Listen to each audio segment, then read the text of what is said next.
Colonel Joe McPhail. I grew up in East Texas, graduated from high school in Tyler in 1939, and went in the service in 1941, just about 3 days before Pearl Harbor, and got my wings in October of 42, and went overseas in January of 43 and flying Wildcats in a fighter squadron, and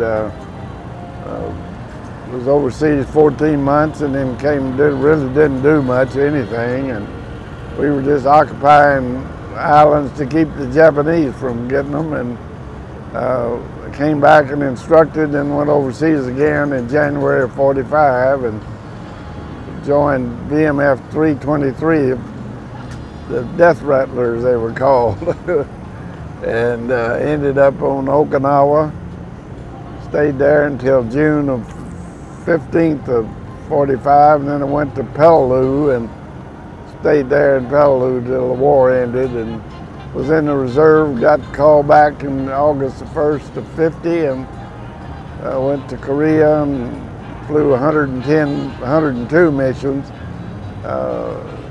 in 10 months, and came home, and that's about all my military. Flew 102 missions? Yeah, but I flew 140 in World War II. Really? Yeah. So we had a total of about 240 missions, right. Got 2 airplanes. I shot on the Zero and the Nate.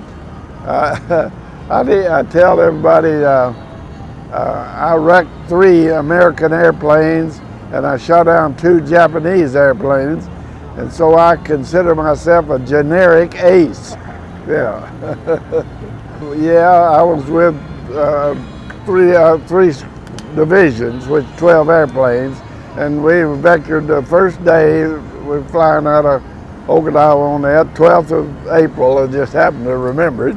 And we climbed to 22,000 feet, and they were vectoring us, saying there was some bogeys, and there was some clouds, and we didn't see anything. And I looked down real low and saw some blue airplanes chasing some brown airplanes, and I said, well, I'm going to go check them out. Well, I let down about 2,000 feet, and there were 4 Zeros in front of me. And so I kind of picked on the tail end, Charlie, and pieces started coming off of him, and then he blew up, and I passed him up, and I'd let down, and I had a full throttle, and so I got thinking there's 3 Japanese airplanes behind me, and so I said, I'm going to get out of here. So I rolled over and started down and reached compressibility. You know, an airframe can only go so fast, but it stick got to jumping around, and I pulled out about 9,000 feet and went on back to the base. And second airplane was, heck, it was, you know, there was no dogfighting or anything. They never did see me.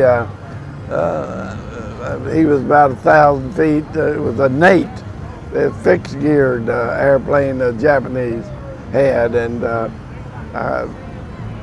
he just rolled over and went into the water. That was it. Well, the Corsair, you know, had so much more power. The Wildcat only had about 1,000 horsepower. Had a Pratt Whitney 1830, and the Corsair had a Pratt Whitney R2800, had 2,000 horsepower. So it was a lot different. That's what you needed, was the power, and it had it. Corsair was a good flying airplane. Yeah, it was. They had problems with it first. The Oleos, they had an oil-air ratio, and it hit and bounced, and the British solved that problem, and you know, that's the reason the Marine Corps got them. The Navy didn't want them. They were having trouble. I was at North Island in San Diego in December of 42, and they were bouncing the Corsair there, the field carrier landing, and so they were having so much trouble. They said, y'all, we don't want them. And they got the Hellcat right after that, the Navy did, and so, but the friend of mine was in the Navy, and he flew both of them, and he said, You know, the Corsair was a better flying airplane, but he said if I was going to be shot at, I'd rather be in a Hellcat. You know, the Wildcat was pretty, it could be tough on the ground. It really could.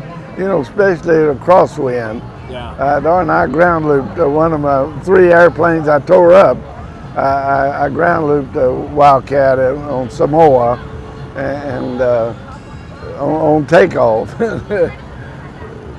That's one of the 3, yeah. Another Wildcat is still out there in the Pacific Ocean, the bottom of it.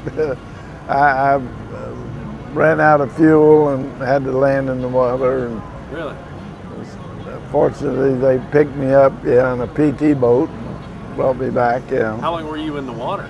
Oh, only about 3 hours. Was all. Was it a long 3 hours? Well, it was, yeah. You know, I was in Atlantic. Boy, it was a heavy sea, and the airplane kind of stalled out, and I hit a wave, hit on it, and kind of. But and boy, I had that shoulder harness on so tight I couldn't hardly breathe. But my nose hit the gun sight. It was up here, But anyway, I got in the water, and they knew that I was down, and I was only about 20 miles from the island, and so they sent airplanes out there looking for me, and they didn't see me for about an hour and a half. And finally, I kept putting dive marker in the water, and it was such a current that it was just a little thin line.